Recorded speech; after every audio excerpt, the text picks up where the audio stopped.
जयपुर में पुलिस ने निजी बसों से अवैध वसूली करने वाली गैंग का स्टिंग ऑपरेशन कर बड़ा खुलासा किया। गैंग बसों से 100 रुपए तक वसूल रही थी और विरोध करने पर तोड़फोड़ भी कर रही थी। पुलिस ने 4 बदमाशों को गिरफ्तार किया है। आपको बता दें कि जयपुर में चौमू पुलिया पर निजी बसों से अवैध वसूली करने वाली गैंग का पुलिस ने स्टिंग ऑपरेशन कर पर्दाफाश किया।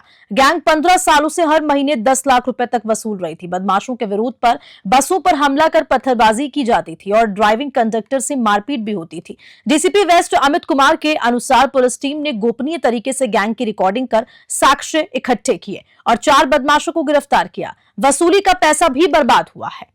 Bureau report, news 21। 27 तारीख को हमारे डीएसटी इंचार्ज ने एक सूचना प्रेषित की कि चौमू पुलिया के पास में जो बस स्टैंड है उसमें एक अवैध गिरोह सक्रिय है, जो जितने भी प्राइवेट बस चालक कंडक्टर हैं उनसे जान की धमकी देकर यात्रियों पर हमला करने के नाम पर, बस पे हमला करने के नाम पर अवैध वसूली में सक्रिय है।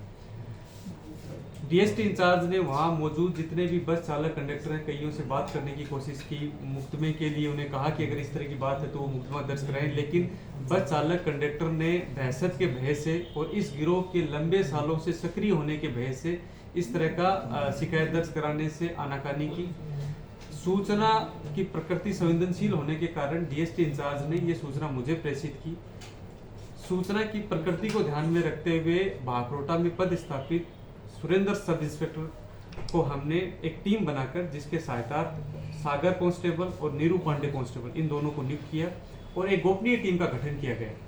टीम को ये कार्य दिया गया कि जो संदिग्ध स्थान चौमू पुलिया बताया गया सूचना के अंतर्गत, उस स्थान पर ये टीम जाके रेकी करे। स्पाई गैजेट्स से इनको हमने लेस किया कि स्पाई गैजेट्स की मदद से पूरे गिरोह की एक्टिविटी को वो रिकॉर्ड करें और इस तरह की जो कार्य कर रहा है इसका पूरा करते हुए अग्रिम कार्रवाई करें।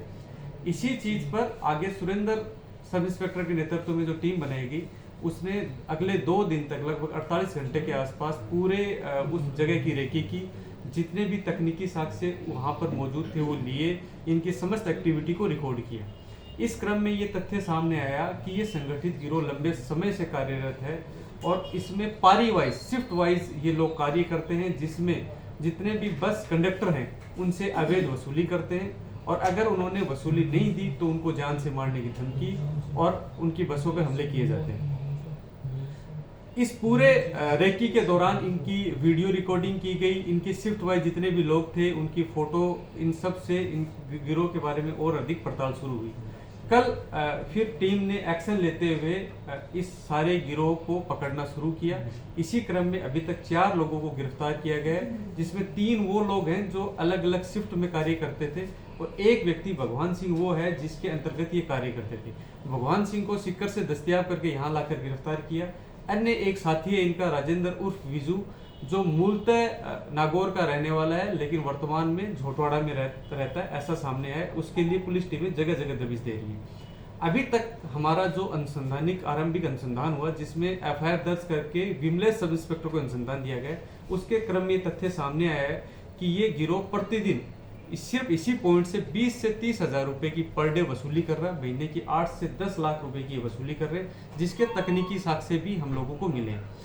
हमने इस संबंधित क्षेत्र में जहां भी पड़ता है, जितनी भी इस तरह की पहले सूचनाएं कंट्रोल रूम को या थाना में प्राप्त हुई जिनमें कोई बसों की तोड़फोड़ की कहीं बात आई, उनका संकलन शुरू किया है। इसी क्रम में तथ्य सामने आया कि परसों लगभग शाम के आसपास एक बस में तोड़फोड़ की घटना हुई, लेकिन बस चालक ने अगेन, जैसा कि मैंने आपको बताया कि जान के भय से या दोबारा कार्य न कर देने पाने के भय से किसी तरह की सूचना नहीं दी, लेकिन चलते राहगीर ने कंट्रोल रूम को एक सूचना दी कि साहब भवानी निकेतन के आसपास किसी बस में पत्थरबाजी हुई है।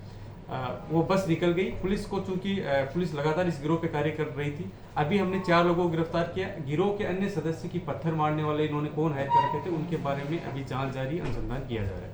आप सभी के माध्यम से सभी से अपील करता हूं, अगर कोई भी बस चालक कंडक्टर हमें इस तरह की इन्फॉर्मेशन देता है किसी पॉइंट पे इस तरह की वसूली का कार्य चल रहा है, मैं आश्वस्त करता हूं कि हम लोग अपनी टीम की मदद से गोपनीय रेकी कराएंगे और इनके खिलाफ मुकदमा दर्ज करके गंभीर कार्रवाई करेंगे। इनके खिलाफ भी मैं आपको बताना चाहूँगा कि हमने एक्सटॉर्शन और रॉबरी की 308(5) और 309(4) बीएनएस की धाराओं के तहत गंभीर धाराओं में मुकदमा दर्ज करके कार्रवाई आरंभ की है। सर 15-17 साल से इनको ये कर रहे हैं वसूली, क्या पुलिस इतनी एक्टिव नहीं थी कि जो 15-17 साल तक ये मुसलसल वसूली करते रहे? इस बारे में अनुसंधान के क्रम में तथ्य सामने आएंगे। जैसे ही हमारे सामने तथ्य सामने आया तो जैसा कि मैंने आपको बताया कि गंभीरतापूर्वक हमने गोपनीय टीम बनाकर बिना हमें कोई इस ऑफिस में किसी तरह की शिकायत देने नहीं है।